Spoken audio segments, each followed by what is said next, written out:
Okay. All right. Good afternoon, everybody. Thank you for joining us for part 3 of our Learn to Hunt Waterfowl series. Today, we will give you the information you need to get started snow goose hunting. Some housekeeping items before we start. First, we are recording this webinar and we'll share a recording with all the registrants later. Second, we want to make sure you can hear us. So if you can, please type yes in the chat so we can see that you hear us okay.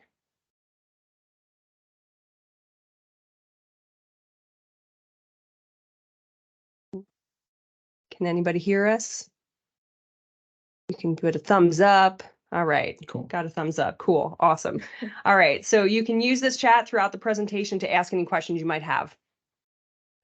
Something I would like to talk about before we get into this is that this webinar series is definitely going to be more geared towards people who are probably already more avid waterfowl hunters than not. Snow goose hunting is a very specific kind of area in waterfowl hunting, and it requires a lot more than, say, duck hunting or hunting for Canada geese. So this might be a little bit intimidating for someone who's just getting into waterfowl hunting, and is definitely something that I would suggest tagging along with somebody else who's already involved with it if you're trying to get into waterfowl hunting.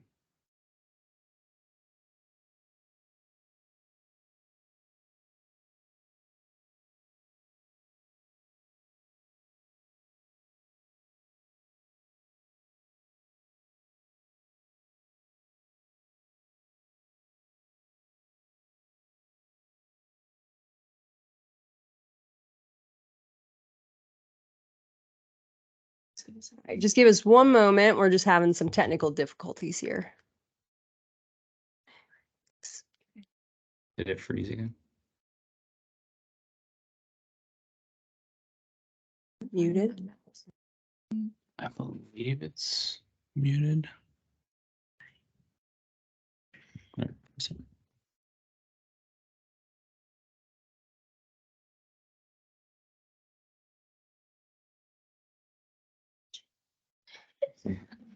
We're just having some difficulties here, so we'll get going here shortly.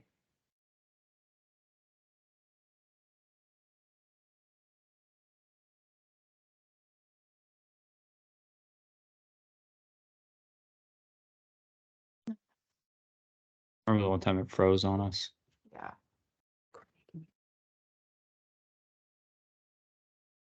There it is.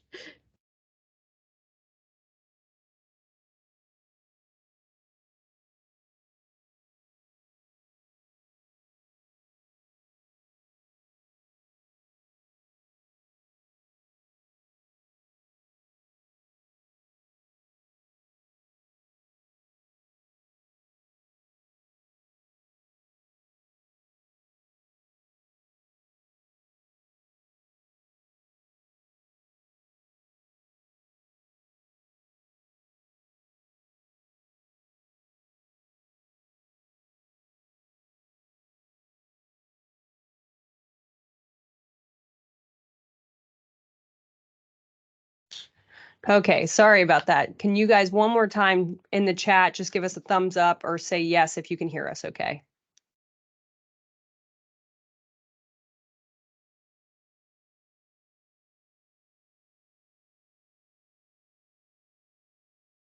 No response. Good. Okay. Wonderful. All right. Sorry about that, guys. All right, we're ready to rock. So just brief introductions first. My name's Lauren Ferreri. I am the biological and hunt manager at a location in Lancaster and Lebanon counties called Middle Creek Wildlife Management Area. This is a state game lands that's owned and operated by the Pennsylvania Game Commission, and we get a lot of snow geese that come through our area, which is why I'm here to talk about that today.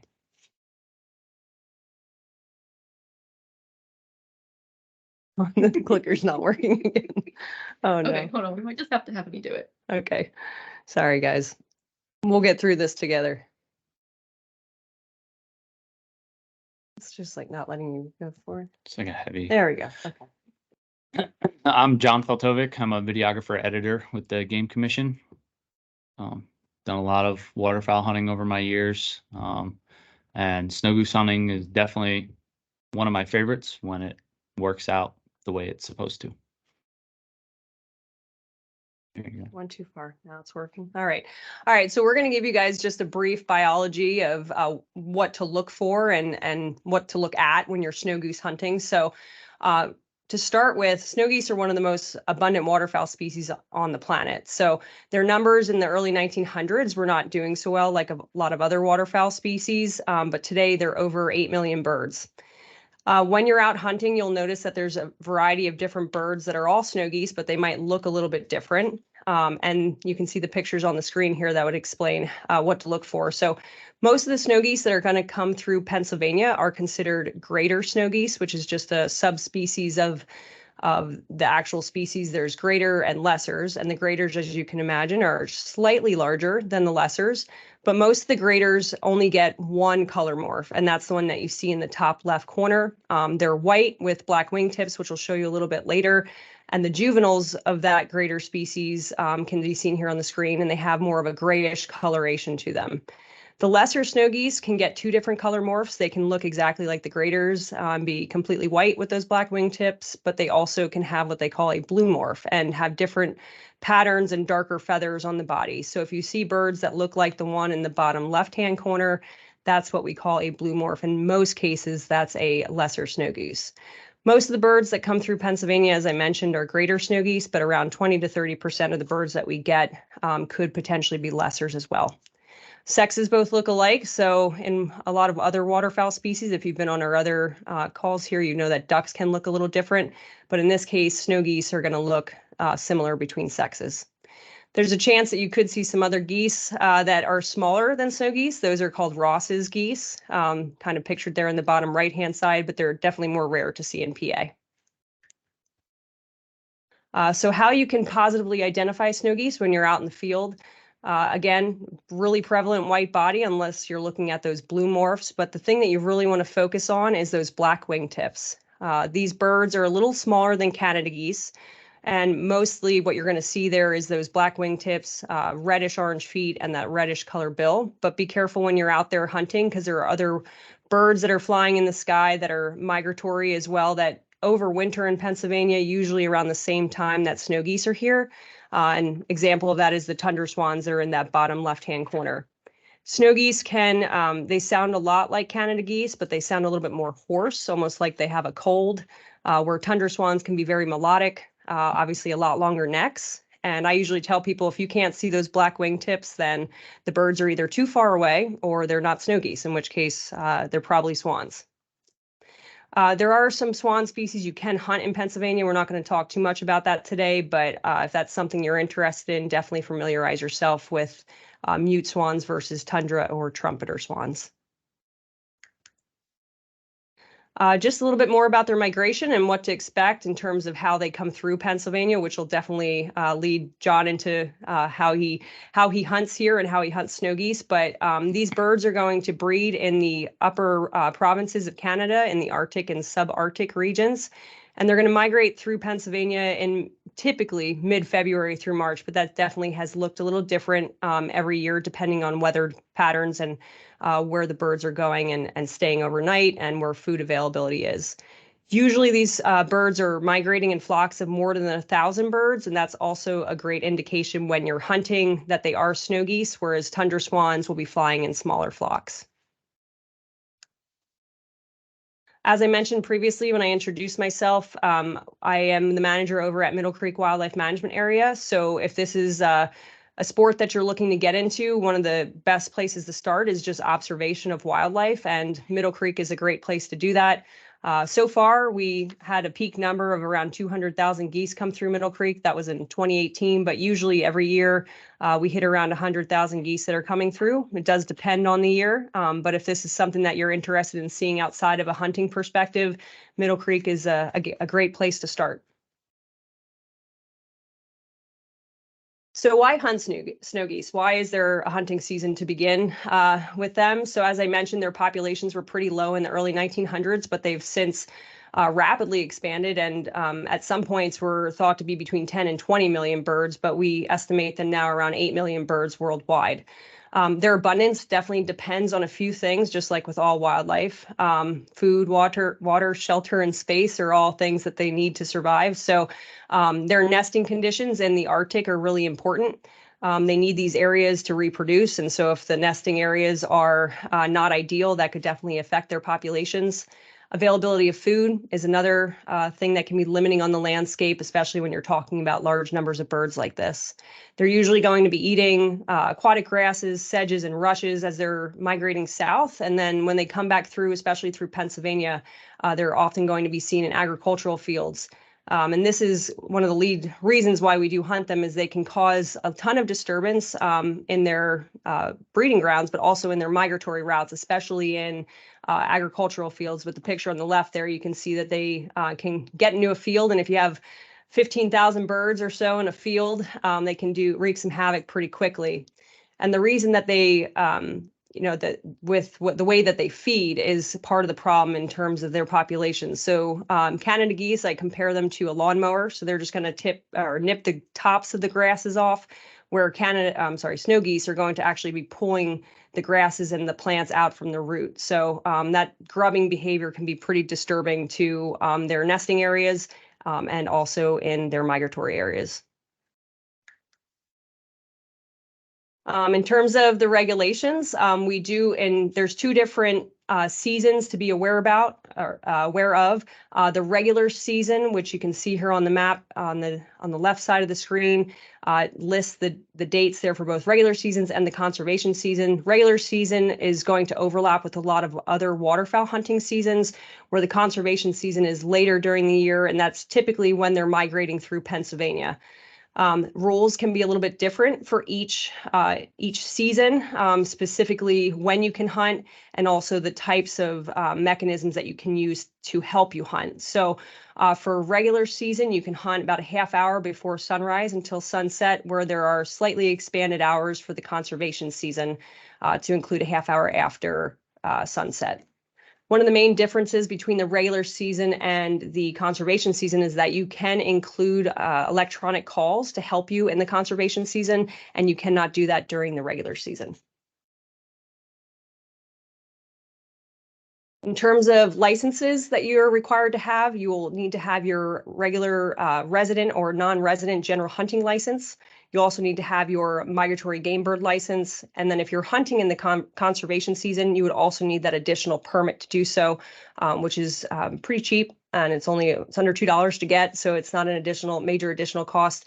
And then, of course, your federal duck stamp, which you would need to hunt any waterfowl. In terms of arms and ammunition, it's going to be the same as it is during the regular season. You will need to use a 10 gauge shotgun or less in order to hunt in those areas. And your gun needs to be plugged at all times, only allowing for 3 shells. So if you guys are just starting to get into waterfowl hunting, it's always, and especially if you're hunting in different states, those rules can be different in different areas. So make sure, regardless if you're hunting in Pennsylvania, always check your gun, make sure it's plugged. So some tips to get started. Like I had mentioned before, finding a mentor in this part of the waterfowl world is definitely huge. If you're trying to just get into it, snow goose hunting can be very intimidating and expensive very quickly. It requires a lot of attention, a lot of time scouting, and a lot of decoys typically. So if you're just getting into it and you don't have the ability to really spend that kind of money to purchase a lot of decoys, getting in with people who already have that and hunting with them and learning from them the ways to hunt snow geese over decoys will definitely be beneficial to you. Patterning your shotgun is also a large aspect of this, because typically with snow geese, your shots may be a little bit further than they are with, say, if you're hunting ducks or Canada geese over decoys. Snow geese sometimes will present an opportunity at 40 to 50 yards, and that might be as close as they're going to get, and you might have to actually take that shot. So patterning your shotgun to know the lethal range of it and how effective you would be at those distances is going to be very important for you to know whether or not you should be shooting at those distances or if you need to be letting them get a little bit closer. More often than not, you're going to try and let them get as close as possible. But sometimes with snow geese, if you hunt them long enough, you'll find out that you're going to be taking some shots at a little bit further distances than you would at, say, other waterfowl that you might hunt. Scouting is huge with snow geese, as they will change their day-to-day pretty frequently. They jump around often, a lot more often than Canadas and snow geese will, or ducks will.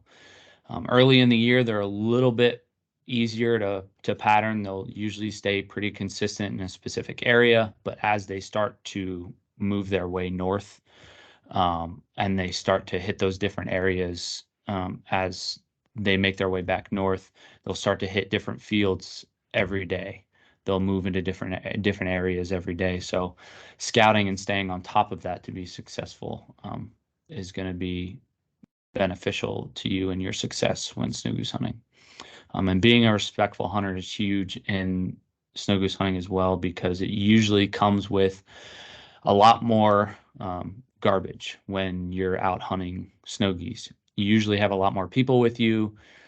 Typically, if you have a very good day, you're shooting a lot more shotgun shells than you would be versus ducks or Canadas. You may have a lot more trash in the that you bring with you on your hunt that you need to make sure that you clean up and be respectful, not only on state game lands but on private lands as well, so that people can continue hunting those properties and getting access to land to hunt snow geese. Equipment to get started, same as every other waterfowl species. Shotgun with non-toxic shot, blinds, mobile chairs. Your blinds can vary from layout blinds to panel blinds or A-frame style blinds, and can even just laying in the decoys on the ground is a very popular way to hunt snow geese, right in and amongst the decoys. Equipment to get started, more on the decoy side of things. Full bodies are going to be your most expensive but realistic type of decoy that you're going to use for snow geese. If you can get your hands on as many full bodies as possible, typically a good snow goose spread, whether that's full bodies or socks in a field, you're going to really probably want to typically start out with anywhere from 400 to 500 decoys is probably a good area to start with. Anything less, and you're going to probably see your numbers kind of drop in your success. Now, that being said, there are some instances where less decoys may work for certain scenarios. If you are able to find a water spot in a field that might have flooded out and the geese are using it consistently, you may only have to set out a couple hundred decoys and you can be pretty successful. But if you're in a field that is close to, or you're trying to run traffic, which we'll talk about later, on birds, and you only have a couple hundred decoys out, you're probably not going to be very successful with snow geese. The name of the game with snow geese is numbers, and the more numbers that you can get, the more often than not, the more successful you're going to be. I would start out around a spread of about 500 decoys is probably really good, whether that's full bodies or socks. Full bodies are obviously going to be more realistic, and they're probably going to finish a lot closer on most days than they would with silhouette, silo sock decoys, or other field decoys. Silhouettes and silo socks are a quick and less expensive way to add numbers fast. And they're a lot quicker to set up. A few guys can take 10, 20, 30 dozen sock or silhouette decoys and have those set up in an hour or less if you've been hunting snow geese long enough and know what you're doing when you're setting the spread. Other types of field decoys would include like flyers or flapper decoys, or you can consider those mojos for snow geese. Those are very beneficial due to the fact that motion is key when hunting snow geese. Typically, the more motion you can get in your spread, the better. The better of a full body look you can have to your spread, and the more realistic you can look with snow geese, the more successful you're going to be on any given day. Equipment for calls. The calls in the top left that are shown aren't snow goose calls, but they're going to look like that. You can use mouth calls that are just like a Canada goose call. They look the same. They might just have a little bit different style to the call. And you can use those all throughout the year. Whereas the electronic calls, like on the bottom photo, you can only use during the conservation season. I've used electronic calls, I've used mouth calls, I've used no calls. In my opinion, when you have several thousand geese coming down on top of you, can they really hear what's going on the ground when they're making all that noise themselves up above you? I don't know, but I've done just as good, if not better, on days that I've used calls as when on days that I haven't used calls. Typically, we don't really run electronic calls or any type of call when we snow goose hunt. The name of the game there is just numbers and decoys and looking realistic and being in the right spot. Now, that being said, having some sort of call isn't going to hurt you on snow geese, especially if you know how to use it. It can just add that much more confidence into your decoy spread and sound more realistic to birds further off in the distance that may be looking and listening for other geese in the area. And placement too with snow goose calls, specifically electronic calls, is going to be something you're going to want to look into, because there's certain areas of feeds of snow geese that are going to sound different than the other parts of a feed of snow geese. Areas where it's thicker and denser, it's going to sound a lot louder, and you're going to have a lot more like ground talk in that part of the spread or that part of the flock of snow geese that are on the ground. Whereas you may get to a part of the flock that's on the ground that is maybe heading towards the area where there's a heavy amount of food where all the other birds are feeding. They may be more vocal in talking to other birds that are on the ground within their flock or birds that are in the air. Now, you will have birds that are in that heavy, dense feed area that are talking to the birds in the air and other birds in the area as well. But typically in that dense, heavy feed area, you're going to have a lot more ground talk of murmurs and like little grunts and stuff like that, where geese are heavily feeding in that area. So knowing if you are going to use electronic calls, knowing what sounds to make and where, typically in certain parts of your spread, is going to be a lot more beneficial to you when you're running electronic calls. Some more equipment, clothing, waterproof, everything. Typically during snow goose season, especially once you get into the spring season, you're going to be wet and it's going to be muddy more often than not. So having the equipment to suit that type of environment is going to be huge. Whether that's wearing waders or wearing waterproof equipment, you're going to want to have those things, because there's nothing worse than being out in a field setting hundreds, if not thousands of decoys, and you're cold and you're wet and you're watching thousands and thousands of birds just fly right over top of you. If you're watching them do that and you're not cold and wet, it's not as miserable. So having, waterproof equipment, or, equipment that's going to keep you dry and not wet, is going to be important to have. And if you are hunting anything that is water, or you're in a boat, make sure that you are following the regulations for your required to have a life vest from November 1st to April 30th. Finding places to hunt. This is more going to lean towards private land. You can hunt state land for snow geese, and there are some areas that we may go over here in a little bit. But typically, this is going to consist a lot of knocking on doors and getting permission on private land to hunt. As for on most state game lands, you're not going to be able to drive into places to haul hundreds or thousands of decoys in. So that's going to make it really tough if you want to hunt on state game lands, unless you want to do it, then walk in there and do that, then by all means. But typically this is gonna involve a lot of knocking on doors, getting permission, and getting used to hearing the words no, or that there's already people that are hunting there. Especially during the spring migration, is typical when you're going to see a lot more people out hunting snow geese.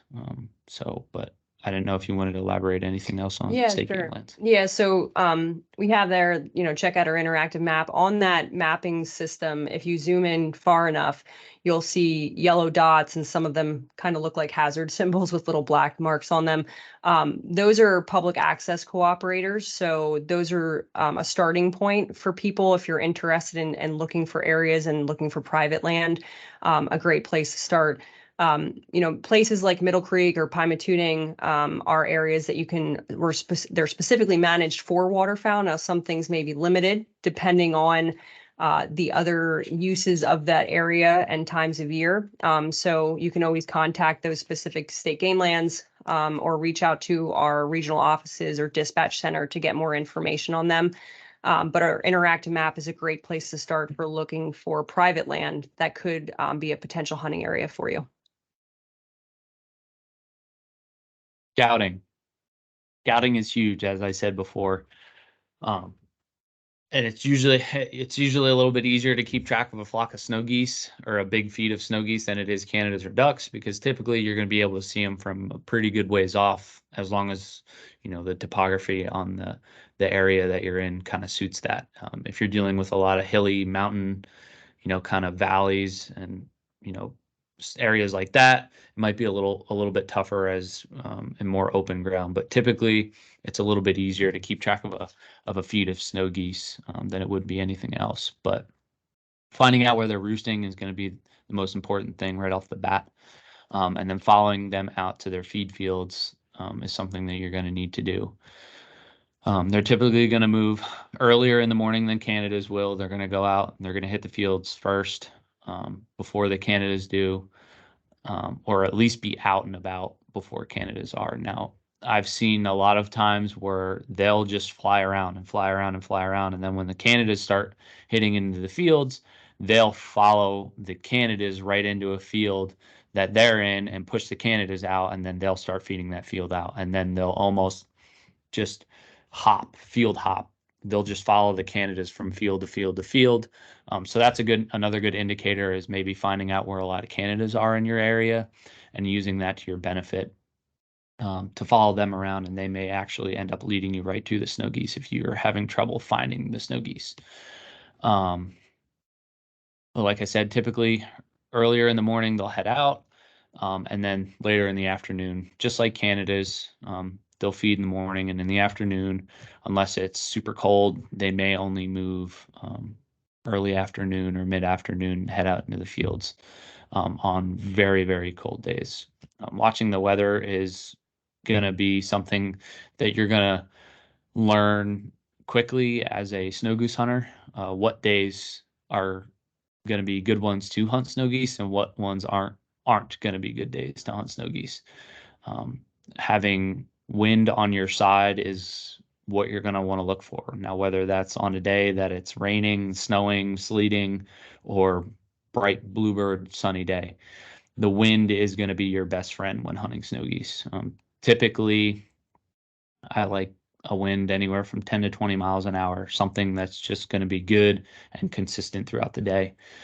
And I'll get into that a little bit later into this slides as well. But investing in a good pair of binoculars is going to be beneficial too, in case you need to watch snow geese from a distance and seeing where exactly they are in a field um, from a ways off. Like maybe they're deep into some private land that you can't drive into, and your depth perception may be way off in a field where you think they're in one field. You get permission and you get there in the morning, you set up, and it turns out they were just the next field over.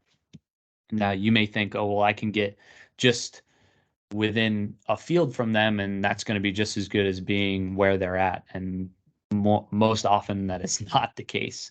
I can't tell you how many times I've thought that exact thing, and I've gotten, within a couple hundred yards of the field that they were feeding in. And all morning long, I watch tens of thousands of snow geese land in front of me in another field that they'd been feeding in for 2 or 3 days. And that's with hundreds, if not thousands, of decoys that we put out. So getting and making sure you're in the right area and knowing what field to be in is going to be, again, huge to your success for hunting snow geese. So that leads us kind of right into picking your location. I'm going to pick right back up where I left off, hunting the X. Snow geese, if I'm hunting snow geese, I want to be on the X. I'm not really going to run traffic on snow geese unless I feel confident in an area. Maybe I've got a water spot that they're hitting midday or throughout the day if they're transferring from one feed to another, and I can get in between them on a water spot that make it look like I'm in an area where, hey, these birds are going to be loafing in this area and then they're going to head back out to those feed spots. Then I'd feel more confident about hunting traffic.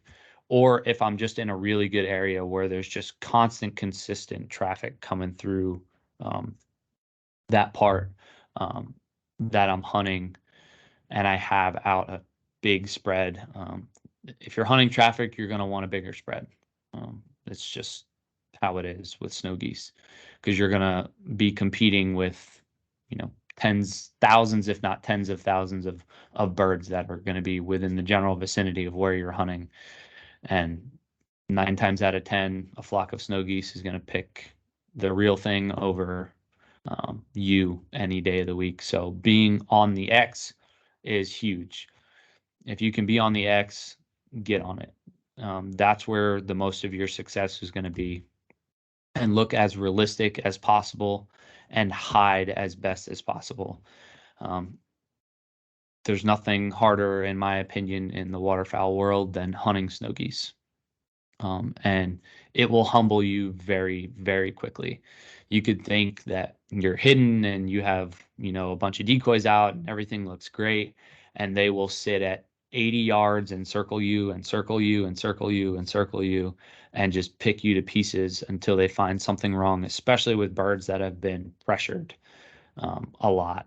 They'll just circle and circle and circle and circle and circle, and then they find the littlest thing wrong and off they go. And then you're dealing with, now what was an X is now a traffic spot, and you're going to have to compete with wherever those birds end up going in your area.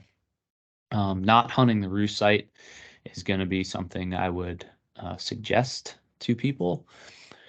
The more you can keep snow geese in a certain area, the better off you're going to be. If you can keep them pretty concentrated into one area on water that they're going to go back to either midday or at night, and not busting them off of those roost spots, that's going to keep your hunting more consistent and the places and areas that they're going to be a lot more consistent. So yeah, hunting the X is definitely the preferred spot.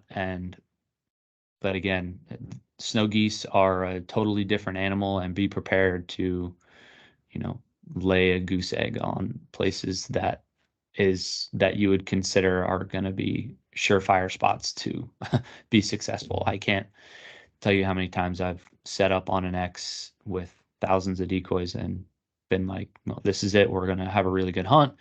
And they blow right past us like we're not even there. So hunting snow geese is what I like to call feast or famine. You're either gonna do really well, or you're gonna sit there and watch snow geese fly past you all day long. So be prepared for that.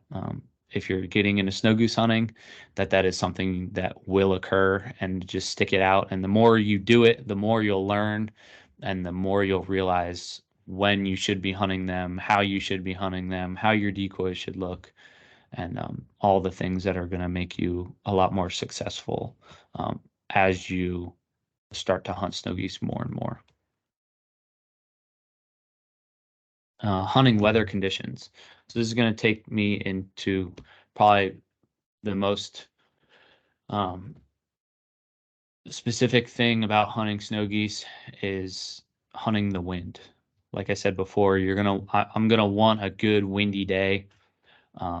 If it's not windy, they're just gonna sit there at 75, 80 yards and just circle you constantly, no matter whether you're on an X or if you're in a traffic spot. They may just sit there and circle you and circle you and circle you, and then eventually just fly off, and you're going to be like, well, what's going on? And it could be because you don't have any wind. Your decoys don't look realistic, and you've got 10,000 eyes looking down on you, looking for anything that could be wrong. And typically, snow geese are going to be a lot older than your typical waterfowl you're going to be hunting versus Canadas or ducks. I don't know if you would have any idea of the typical age range of a snow goose, but I think it's definitely over 20 is like the oldest. I mean, similar to Canada's, but they do live a lot longer on average than other Canadas. yeah. So you got to think, the age range is, the average age of a snow goose is probably a lot older than other waterfowl typically, and they've probably been hunted just as much as Canadas and ducks have, coming from all the way up north, all the way down to wherever you're hunting them. And they're going to be hunted longer than any other waterfowl because of the spring migration season. So knowing that, using the ability to hunt the perfect weather conditions for them to outsmart probably the smartest waterfowl that's out there, is going to be beneficial to your success. Hunting windy days, if you've got good wind, they'll work down into your spread a lot quicker, unlike Canada geese, where Canadas are typically going to like work way out in front of you and they'll come a lot lower into your spread. Snow geese are going to work vertical. They're going to work straight up and down, where they're could be 10 miles high, and all of a sudden they just get bigger and bigger and bigger and bigger and bigger, and they don't look like they're going anywhere, but they're just coming straight down into your spread. So they have all that time in the world to sit there and look over everything as they're coming in at a straight up and down view versus out front, like a Canada would. So the more wind you have, the quicker they're going to get down into your spread. The less wind you have, the more time they're going to take to get down into your spread. So the more time they take to get to your spread, the more time they have to find something that's wrong. So typically hunting them on a windy day is going to be a lot more beneficial to you. And inclement weather is huge too. Hunting them on rainy days or snowy days, if you can combine that with wind, man, I'd be all over, that. Those days are going to be more successful probably on your traffic days, or if you're hunting traffic on days whether when you have snow or wind or poor visual conditions for them, and you put the wind on top of that. That definitely is going to aid and benefit in your success to hunting snow geese, for your weather conditions. Time of the year. Typically, once you can get on them, as soon as they get into an area, the better. Typically, dependent upon where you're in Pennsylvania, they'll start arriving anywhere from around Christmas-ish in large numbers all the way through the spring migration season. And usually if you can get on them early, you'll probably have more success because they probably haven't been hunted that much. But as the season goes on, they're going to be getting hunted a lot more and a lot more and a lot more. And the closer you get to that spring conservation season, then they're really going to get hunted a lot harder to that point. And then once you get into the conservation season, there's probably, well, there is nothing open waterfowl wise at that point. So the only thing that's getting hunted is snow geese. So they're going to see a lot of pressure. So picking the time of the year to hunt them, if you can get on them early and they're in good numbers, then your success would probably be a lot better. And as the year goes on, you're going to figure out that your hunting success might start dropping dependent upon the area that you're hunting, if you're hunting on an X or if you're typically hunting a traffic spot, or even the type of decoys you're using. So as the season gets later, the more realistic you can be, the better. If you can get your hands on full bodies, do it. There's nothing that looks better than a full body. And snow geese will typically decoy a lot better to a full body spread over a solid sock spread or a silhouette spread. So if you can get your hands on full bodies, that's definitely something I recommend. But if you can't, socks and silhouette decoys will work. They just may not work as well later in the season as they did earlier in the season when the birds have showed up. And John, one thing to add to something I failed to mention earlier is how birds are, when they start migrating, we don't typically see them in the fall. Right. And that's because most of the time they're following coastal migration routes versus inland migration routes with agriculture. So that's why usually we start seeing them later in the year. Every year is different. Sometimes birds only come as far south as PA, but some of them are going all the way down into the Carolinas. So it really does depend on the year, the weather conditions. So you might hear them a lot in the fall, but typically we don't see them as much in the fields in Pennsylvania. Blind types, like I stated earlier, panel blinds or A-frame style blinds are great. Just if you're going to use those kinds of blinds, make sure you're blended into an area that it looks natural. A-frame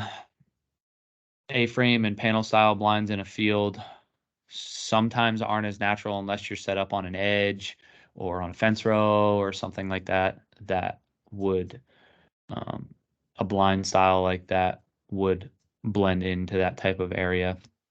Typically, if you're going to use A-frame or panel style blinds, the bigger you can make it, the more natural it's actually going to look. The smaller a blind is, the easier it is to pick it out in a field. If you can make yourself look like an edge or look like a hedgerow of, cedar trees or something like that, that's something that I've found very beneficial when hunting out of panel blinds or A-frame style blinds in the middle of a field.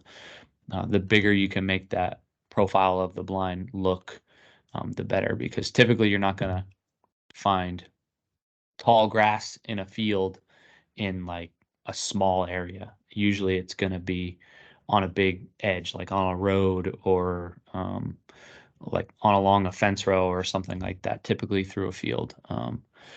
Layout blinds are great when snow goose hunting. Just make sure you're hidden.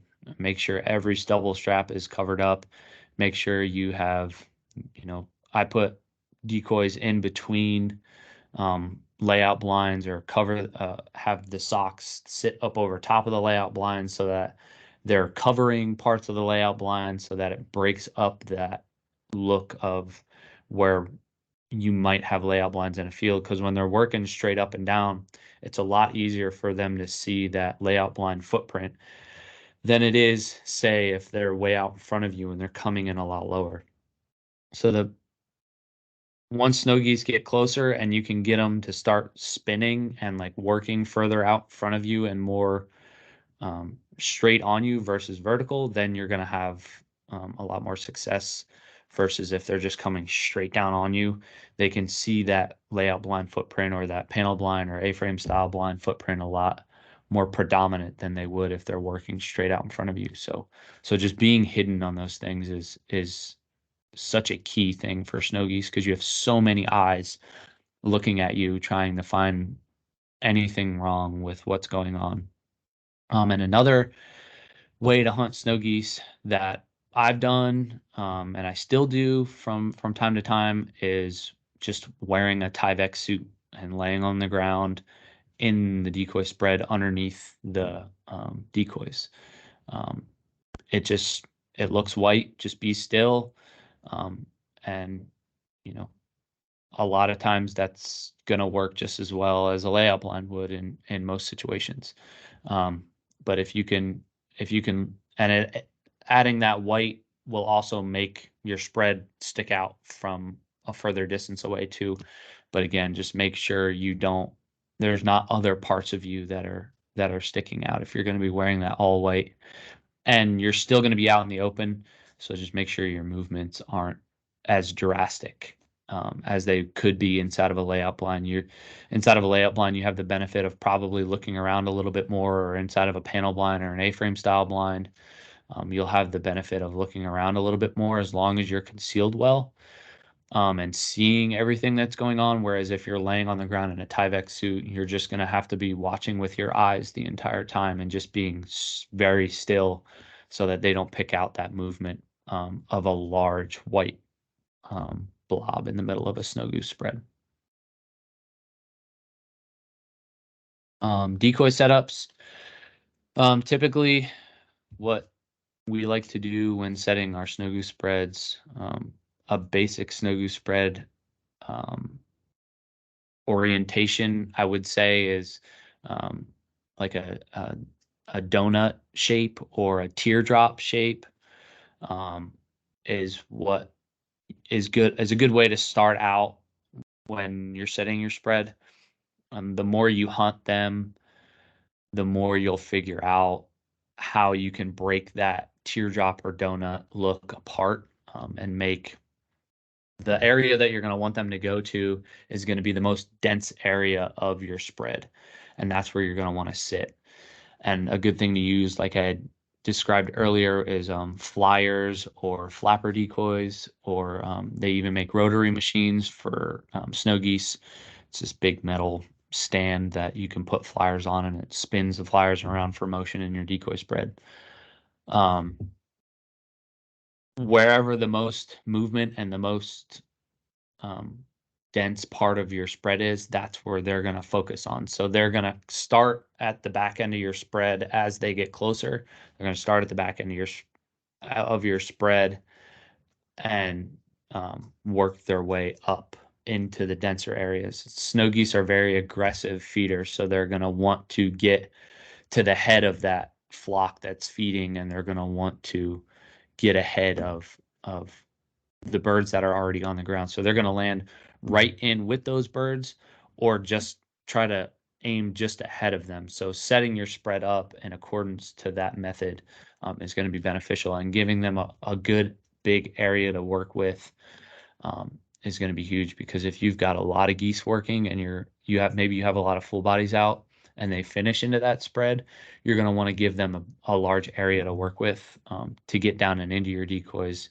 Whereas if you had it too tight, they may feel too crammed, and they may just circle you and circle you and circle you and not actually land, and you'll end up having to take those 40 to 50-yard shots. Whereas if you give them a big enough spot to shoot for, they're going to head towards that hole and then work their way up to the top of the spread. And in doing that with your decoy spread, it's smart I always like to try and tell a story with my decoy spread, whether I'm hunting Canadas or ducks, and especially snow geese. Once snow geese get in a field, they're going to be in a big ball and just in a big mass. And then as they start to pile up into that field and they're in that field longer, they're going to start to spread out throughout that field. There's going to be dense areas where a lot of the food is, that the majority of the birds are. But then there's going to be other areas of the field where there may be, smaller flocks of snow geese. Now, when I say if there's 30 to 40,000 birds in a field, there may be, several hundred over here in one area or several thousand over here in another area or several hundred over here, but the main part of the flock that's feeding is going to be in one spot, and you're going to see those little groups feeding towards those bigger areas of birds, and you'll see them get up and like they'll just hopscotch each other in the field. They'll get up and they'll hop over the group that's in front of them to get in front and go head towards that area that's um, in the spot where the most food is in the field. So being able to resemble that and replicate that in your decoy spread is going to be very important, which brings back to the fact of the more decoys you can have, the better off and the more realistic you're going to look. Because typically with, snow geese, you're dealing with thousands, if not tens of thousands of birds in a field versus Canada's where you may be dealing with a couple to a few hundred, typically with Canada's. Hunting with a dog. I would say the most important thing when hunting with a dog outside of concealment, you can see in this photo I actually took, we were laying on the ground in the spread. I have him right behind me, and I have the decoys sitting higher than his blind, and they're sitting over top of his blind. So as the birds are working in, they're seeing the decoys, and it's breaking up his blind and him underneath it. So outside of the concealment, and I put, you can also see I laid a Tyvek suit over top of his blind to add that white footprint into the spread as well, to kind of blend him into the spread a little bit more as if you're blending him into the ground that you're hunting on. The most important thing I would say with hunting with a dog when you're snow goose hunting is having water and keeping them hydrated, especially if you're on hunts where you're highly successful. It's easy for a dog to get winded and to get tired on cold days, on warm days. If that dog's constantly going out retrieving, 40, 50, 60, 70, 80, 100 birds, if not hundreds of birds, if you're doing that well. So just keeping your dog hydrated is something, hydrated and concealed on snow goose hunts is going to be the most beneficial thing for you with a dog. Now, unless you're hunting water, then just make sure, you're being safe with the temperature of the water that your dog's going into. If it's frigid cold and there's ice everywhere, just be smart and be cognizant of the water temperature and your dog's health, and know the signs of when a dog might be developing hypothermia or starting to get weak in colder water.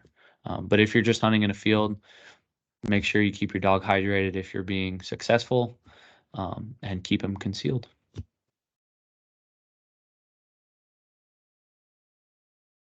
And then field to table, it's pretty much everything like any other waterfowl you can prepare it as. In our area, well, in most areas of Pennsylvania that you're going to be dealing with them, they're going to be feeding in agriculture fields. So they're going to be eating the same thing that a Canada goose is for the most part, outside of the root of the plant. So they're typically going to taste the same. Now, if you go out of state and you hunt coastal areas, you're going to be dealing with birds that are in salt marshes or areas like that. Now, they're not eating agriculture, grain, stuff like that. So they may taste a little bit different than would birds that are feeding more inland and in agriculture fields. But for the most part, you can prepare them the same way you would prepare a goose or a duck. Make poppers out of them, jerky, hot sticks, pretty much anything you want. Tamales look pretty good. Yes. Yes, they do. So that concludes our Learn to Hunt series for snow geese. And I guess we'll open this up to any questions that people may have or had throughout the webinar. I don't have any yet, Okay. but a lot of the questions that I kind of came up with whenever we were going through it, you ended up answering then. So the kind of like pushed it back a little bit, but we talked a lot, or you talked a lot about kind of hunting in agricultural fields. But then at the end there, you kind of touched on maybe hunting over water if you're in water and with your dog. Do you really ever hunt Canada geese over water? Like, is that a Oh, yeah. common thing a lot of people yeah. do? Is it the Canada same? geese or snow geese? Oh, sorry, not Canada geese, snow geese. Yeah. You hunt Oh them yeah. over water. A lot of people do. If I could find a little pothole in a field that's flooded out, I would love to hunt that over just a straight grain field. They'll decoy a lot better to water than they will in a field. They'll almost, as long as you got good wind, they'll almost decoy just like a Canada goose over water versus in a field. And like I may have said it earlier, but on water, I've had success on water flooded fields, not on their roost sites, but in flooded fields, over water, sheet water or knee deep water, where I've only had a couple hundred decoys out and I've been pretty successful, especially midday. I don't whether or not it's birds migrating through or just birds moving throughout the day, but we like to call them our 10 to 2 geese. You'll have that big push of activity in the morning till about 9 o'clock, and then they'll head back to wherever they're roosting or loafing for the day. But then throughout the day, that's why we call them our 10 to 2 geese. You'll just be sitting there. If you can hunt all day, you'll just be sitting there, and from anytime 10 to 2, you'll just, out of the blue, you'll have birds show up, whether that's birds migrating through or if they're moving from one roost site to the other. Just make sure you're concealed, sit there and listen, because I can't tell you how many times I've been passed out like a turtle on a log and I can hear everything going around me, and it's noon, 11 o'clock, and all the birds are back to water, and all of a sudden you hear snow geese and you look up and they're a mile high coming straight down to you. But yes, hunting them over water, I If you would. can find the If you place. can find the place to hunt them over water, that's not their roost site, hunt them over water, Okay. because you will. Because I know, like, I was just thinking about it. I was like, we talked a lot about field, and I was like, we didn't talk a lot about water, but it's the same concept. Yeah. Just whether you're on Yep. water or on Yep. land. And I really like that tip about them being 10 to 2. And the reason Yeah. for that is because if you're, well, me, I'm new to waterfowl hunting. I didn't tell you I got to my first hunt, Nice. my first waterfowl hunt this year. But if you're new to it, if you're used to deer hunting or turkey hunting, things like that, like you're used to like getting out early in the morning, and that's going to be like your prime time. And some people stay out all day, some people don't, some people go in at lunchtime. But if you're that person who typically goes in at lunchtime, you may be missing a really valuable part of the day. Like you might miss your opportunity. Mm-hmm. So just like being aware that that 10 to 2 time might be really Yeah. important for you. Some of our best hunts and the times that we've harvested the most birds came from that 10 to 2 time frame. Whereas you would think typically that early morning rush is when you're going to get the most of your birds. If you can hunt all day, for snow geese, I would definitely suggest it. I can't tell you how many times we watch the birds go back to roost or to their roost site, and we're sitting there and you think that the day is over, and then all of a sudden it's birds just start moving from wherever they're coming from, whether that's them migrating back through. But typically with snow geese, if it's a good day, there's usually never really like a lull as you would have where if you're hunting Canadas or ducks, where Canadas they're going to feed in the morning, then they're going to go back to roost, and then that's it until they move in the afternoon. But snow geese, if you catch them on a day where they're usually, I would think it's typically a day that they're migrating through. I mean, you'll get on them, and that's when a lot of those birds are, especially if they are migrating through that area, they're probably more susceptible to a spread, especially over water midday, because they're going to be looking for a spot to take a break, because those might be birds that were way south of you that are now making their way back north or making their way south, depending upon the time of the year that it is. And they fed in the morning and they're heading one way or the other. And they're looking for a water spot and they see a bunch of snow geese on water in a field. They think, they've got a loaf and they've got food and they've got birds down there that can tell them where the food is in that area. We've been extremely successful on those midday birds, sometimes more successful than first thing in the morning in that initial push of birds that you get. Pack a lunch is what you're saying. Yeah, if you can. If your time allows it. Pack a lunch. Plan on being out there for the day. And we see that a lot at Middle Creek too. We'll see birds, they roost there, which is why Middle Creek is there. We have this 400-acre lake that they stay there, but they'll leave early in the morning and then they'll come back like midday-ish and they just start bouncing around and doing all kinds of different things. And it's every day is different and eventually they'll come back and roost on it. But for snow geese, biologically speaking, the name of the game for them is to get to their breeding grounds as fast as they possibly can. Because if they can start breeding, hopefully they're going to have more. They want to beat the competitors out, we'll say, but they're really controlled a lot. John talked about weather. That includes weather that's north of us too. So if you have birds that are staging, say, in like some of the refuges in Delaware or Maryland, and PA starts to open up, like we don't have a lot of frozen water or snow on the ground. A lot of that's thawed out.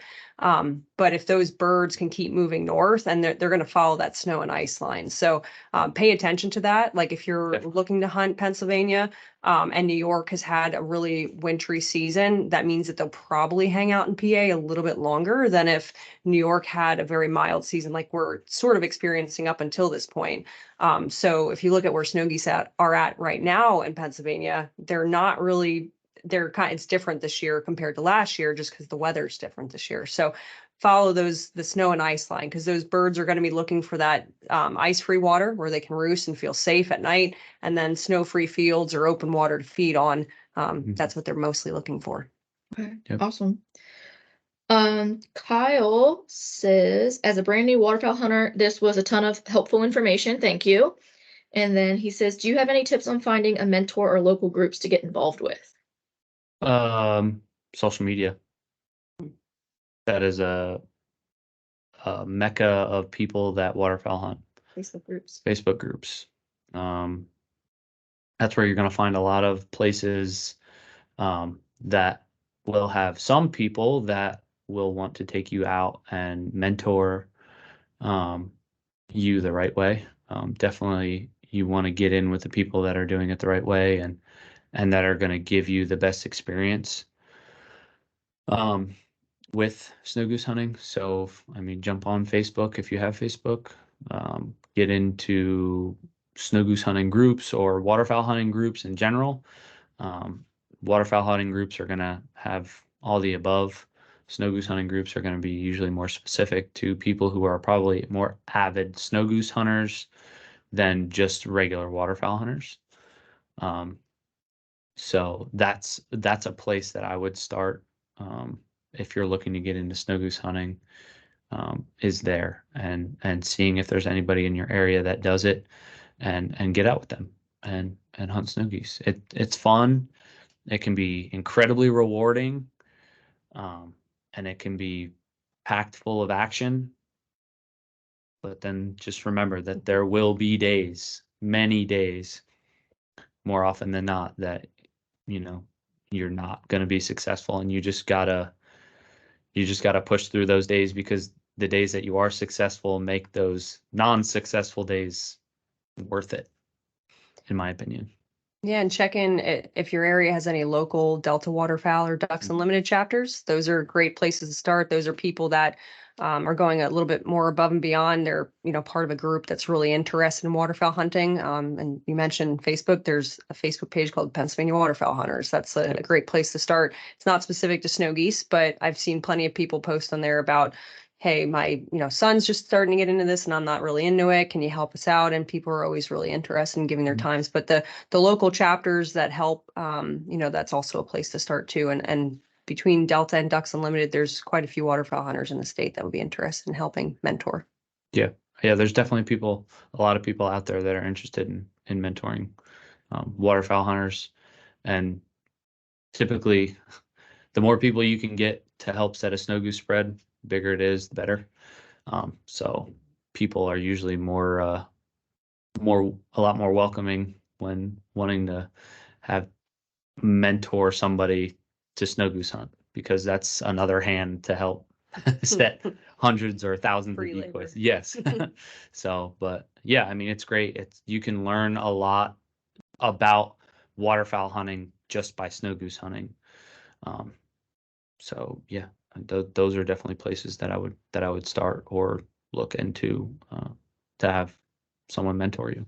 Yeah, I was gonna just say add one to that. So I just mentioned like I went on my first waterfowl hunt on December 30th, and this is not me promoting one organization over another or anything like that, but I had the opportunity to go out with Delta, somebody from Delta Waterfowl, and I had a great experience. And I would just say that reaching out to some of those organizations and like becoming a member or just reaching out is also a really great way to get in because that's what they kind of do, and they're interested in helping new people get a field. So I had a great experience. So I would say that if you're interested, definitely check out some of those non-government organizations, and definitely Facebook groups too. I'm a member of so many Facebook groups for hunting. Pretty much any species, game species you're interested in hunting, there's probably a Pennsylvania hunt group page out there for it. So yeah. definitely check that out. Ryan and Mike asked if we, as the Game Commission, have any list of reputable outfitters that they'd recommend using for snow geese. I don't think that we have a list. No. I know there's a lot of people that locally, or at least around Middle Creek, are there. A lot of outfitters from New York actually are coming down all the way to Pennsylvania. Talk about scouting. I mean, this is like cross state lines almost, really looking at what birds are doing and how many birds are where. I'm sure that if you went online, there's plenty of things that you can find that would look, but I don't think that we specifically as a state agency don't have a list of anything, of any outfitters, but there are plenty out there based on what we see, at least locally around Middle Creek. And I'm sure all, from the coastal areas and up through New York, there'd be plenty of things that you can find. Something I would add to that, when you're looking for an outfitter for anything but snow geese specifically, is just make sure you do your research and on the outfitter that you're going with. See if they have references so that you can find an outfitter that is the most reputable to be going with. The more success that an outfitter has, the more success you're going to have when you go with them. There's a lot of people out there that, don't have success. And then there's a lot of people that put the time in and do their homework and have the decoys and have the years of experience to keep them and you on birds throughout the season. And those are going to be the people that you're going to want to book with when you want to hunt. Those people, typically, the more reputable of a guide that they are, typically the quicker they're going to book up ahead of the season. Typically, they're usually, if you've run across a very good guide, especially in the snow goose world, he's probably booked up almost a year out in advance. So just be aware of that. Do your research when going with a guide in your area, or if you travel to go anywhere with a guide or an outfit to snow goose hunt, just do your research and know who you're going with. Yeah, and do your research on the regs where you're going. The guide will help you with that, but if there's guides from other states coming into PA, we talked about plug shotguns a little bit. Just you as a hunter are in charge. Even if you have a guiding service, you're in charge of yourself. So make sure that you double check on your licensing and the what you're using to hunt, and make sure that everything's legal and on the up and up. Perfect. Ryan and Mike said thanks. And we don't have any more other questions. So do you guys have anything else you want to add before we hop off? Good luck if you're hunting snow geese. They will cause many headaches, but when you can get on them and be successful, there's nothing better, in my opinion. Yeah, and enjoy. And Middle Creek's a great place if you're local to start wildlife watching, but also looking at their behaviors and seeing what they do every day. I would recommend coming in the morning and in the evening and avoid weekends, or it gets a little busy. But just John mentioned it. Just the more you can know about wildlife and what you're pursuing, and about their life history and what they do on a daily and annual basis, is going to make you more successful. And that goes for any species that you're hunting. So we talked a lot about eyesight. If it was deer, we'd be talking about scent control. So just know what you're looking into, and play to those strengths that they have, and it'll make you a more successful hunter. Perfect. All right, everybody. Thank you again for joining us for the Game Commission's Learn to Hunt series. We hope you enjoyed this. We will be sharing this recording afterwards, hopefully next week, in a follow-up email, along with some other resources to help you get started. If at any point in time you do have questions, you can always email us at mentoredhunting@pa.gov, and we will help you or answer the questions to the best of our ability. Other than that, we hope this was helpful, and we'll see you next time.